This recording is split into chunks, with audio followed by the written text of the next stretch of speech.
Don't just live for tomorrow, or just live in yesterday.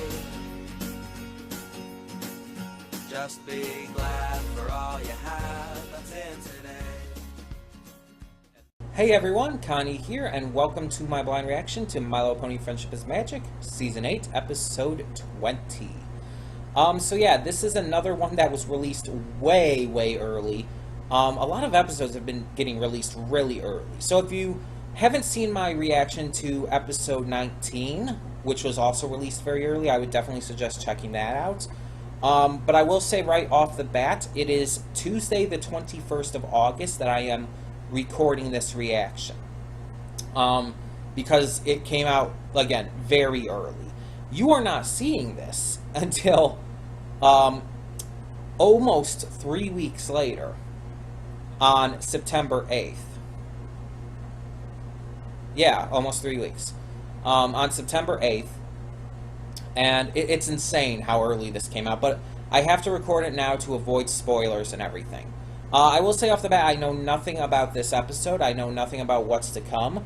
Hopefully it's as good as the last one, though. I just finished recording episode 19 reaction, and that was phenomenal. Like, I love that so freaking much.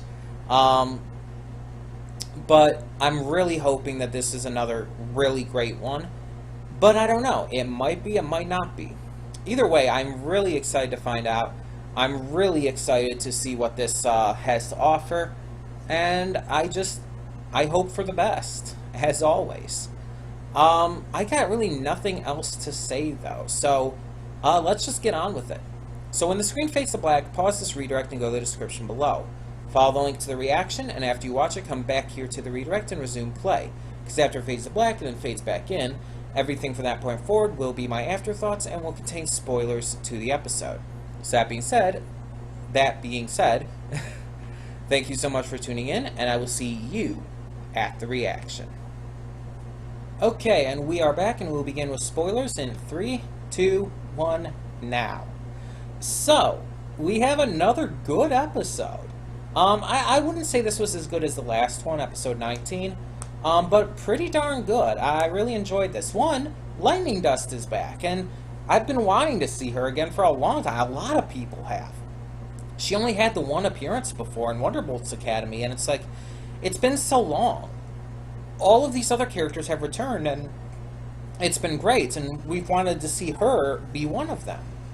And now it's finally happened. So, Lightning Dust started this danger stunt troupe called the Washouts, all made up of ponies who used to be trainees for the Wonderbolts, but were kicked out for one reason or another. One of them for anger issues, another one because of, well, basically the same reason as Lightning Dust. And so, yeah, it's just like, it's cool that they brought this idea in, because that's kind of how Lightning Dust was back in Wonderbolt's Academy. She was the type of pony who wanted to be the best of the best, and felt that there really wasn't any limits to that. So her starting a stunt troupe where she puts herself and her team in dangerous situations in order to be seen as the best of the best, it's perfectly within her character. And I like how she wasn't reformed in the end. I love seeing characters get reformed, but there has to be a balance of it. It's the same reason why I like that the Flim Flam brothers weren't reformed. I've actually heard some people, reviewers and stuff, say how in Friendship University it would have been better if the Flim Flam brothers were doing something honest with the Friendship University. That would have been better if it was legitimate, and that by having it be a scam again, it just felt like it was forced and everything, and I don't agree with that at all. Because it's perfectly within their character to do that, and it's perfectly reasonable for Twilight to not believe it. Twilight wasn't out of character in that episode either, because everything that the Flim Flam brothers had done, they don't warrant any trust in this matter. They don't. trying to say that they do is just honestly ignorance. They haven't done anything to deserve that trust. So yeah, Twilight has every reason to be suspicious of them, even when everything seems to be going well. She wasn't out of character, she wasn't flanderized, she was perfectly well handled. And in this one, same goes for Rainbow Dash. Rainbow Dash was perfectly well handled here. She was worried about Scootaloo, but she was also making things all about herself at the same time, which is how Rainbow Dash tends to be. Yes, her loyalty allows her to care for others, but she also has that extremely big ego, which is a part of her character. It's one of her biggest flaws. And the fact that this episode showed both, I think, is important. I like episodes that show both the best and the worst of characters. Another great example of that would be, what's the episode actually called? Sonic Rainboom. From, I think it's season 1 or 2. Sonic Rainboom, with the Best Young Flyer competition. In that, it shows Rarity at her best and worst. Her best showing her generosity in desiring to help Rainbow Dash with her stage fright and everything with performing in the competition, as well as willing to be a test subject for an untested spell to give her wings, because she felt that Rainbow's needs were more important. But the episode also showed Rarity at her worst, showing her extreme vanity after she got the wings, how she was so obsessed with her looks and how people treated her after that. I like episodes that do that, and this was a great example of that. Rainbow Dash was extremely worried about Scootaloo's safety here. She didn't want Scootaloo to get hurt or to do anything that would put her in danger, whether physically or emotionally. And at the same time, her ego was showing through, and the fact that she was hurt by the idea that Scootaloo would be starting a fan club not related to her. That she would be doing a different fan club instead and idolizing someone else. But in the end, the lesson was that you have to give others the opportunity and freedom to make their own decisions and be themselves. You can't dictate their lives. And Rainbow Dash learned that, and she apologized to Scootaloo for it. Yes, she was right in worrying about Scootaloo's safety, but she was wrong in trying to dictate Scootaloo's life. By trying to dictate Scootaloo's life, that's what led to Scootaloo doing what she did in the first place. That was the big issue there. So, really, Rainbow Dash caused the problem here. And, again, it's not poorly handled. Now, I bet there are some people who are going to say that they're upset that Lightning Dust wasn't reformed, and that she felt too one note or some crap like that. But it's not true at all. Like, Lightning Dust is the same as she's ever been, and there are people like this in real life. People who believe that the ends justify the means, that their desire to be the best of the best is what's important, and that anybody who tries to get in their way is fodder for them, a stepping stone, basically an object for them to work off of, rather than another person. There are people like that all the time, and so it's believable and realistic. And the fact that she didn't get reformed in the end really hammers that point in, because a lot of times in real life, these people, they don't just change. They don't just change their ways after someone teaches them a lesson or someone says something like that in front of them. They're not just going to change their ways from that. No. There was no reason for Lightning Dust to be reformed here. Honestly, I don't think there was a way that they could have made it work without it feeling forced and unnatural. Lightning Dust's antagonism, her attitude, her personality, it wouldn't make sense to have her just be reformed that easily. There are other characters who, yes, it makes a lot more sense with. With Discord, with his reformation, in Keep Calm But Flutter On, his reformation worked in that episode because they gave a reason for it. that it was as quick as it was, because he never had any friends before. And the fact that Fluttershy treated him as a friend is something that he never knew he wanted.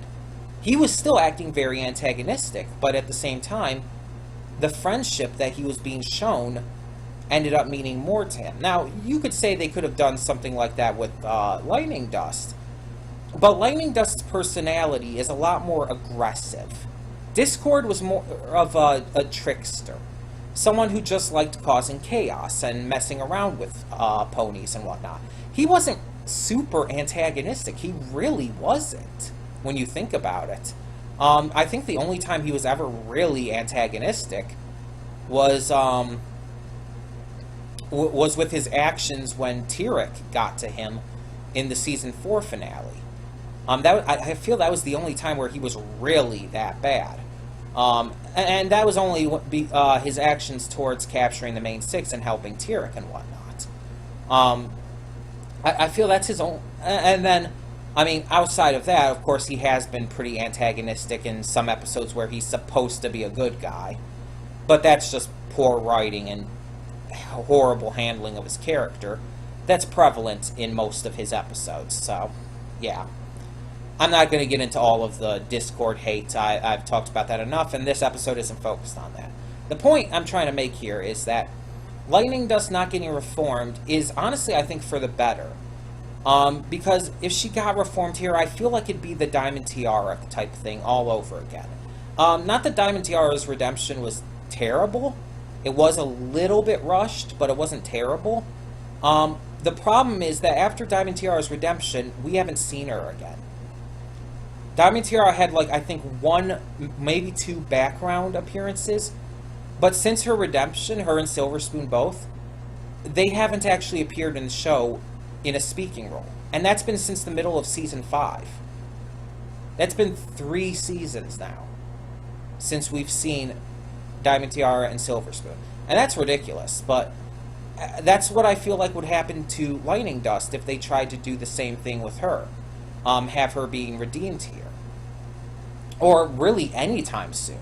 The only way I could think of her being redeemed, she would have to have a few more episodes first, and through each one it would have to show a gradual progression of her starting to realize what she's doing is wrong.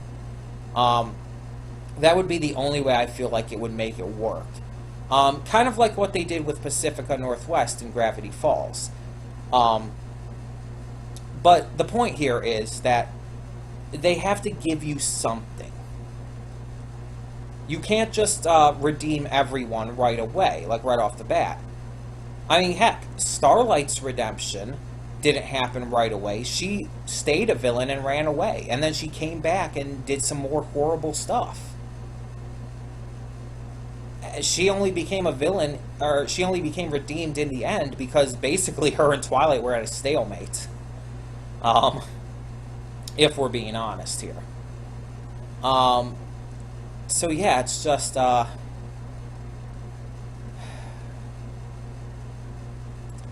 point I'm trying to make here is I know there are going to be people who are going to say that she should have been redeemed, or saying that she felt one note because of them keeping her so antagonistic or whatnot, but I'm sorry, but I really strongly disagree with this.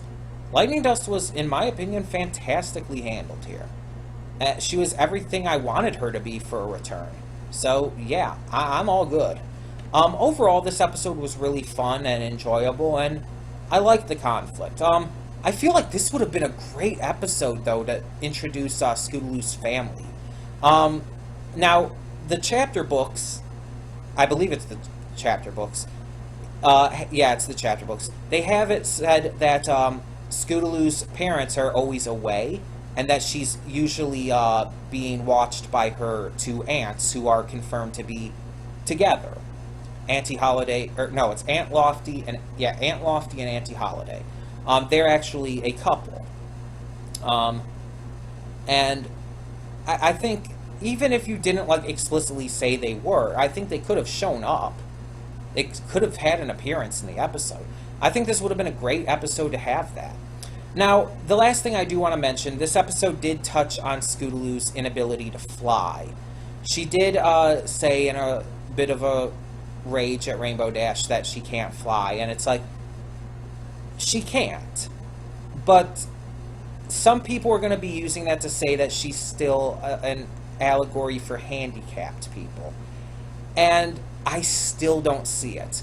If you're handicapped or whatnot, or if you know people who are, and you want to use that as an allegory, if you want to see that as kind of like a metaphor or whatnot, that's fine.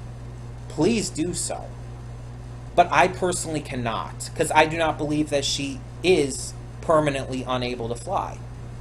I believe that Scootaloo does have the ability to fly, she just hasn't learned how yet. That she's a late bloomer in that fact, just like she was with getting her cutie mark. And it's still on my wish list that she will learn to fly before the end of the series. And it will continue to be. And honestly, I feel it'll be really disappointing for her character if she doesn't.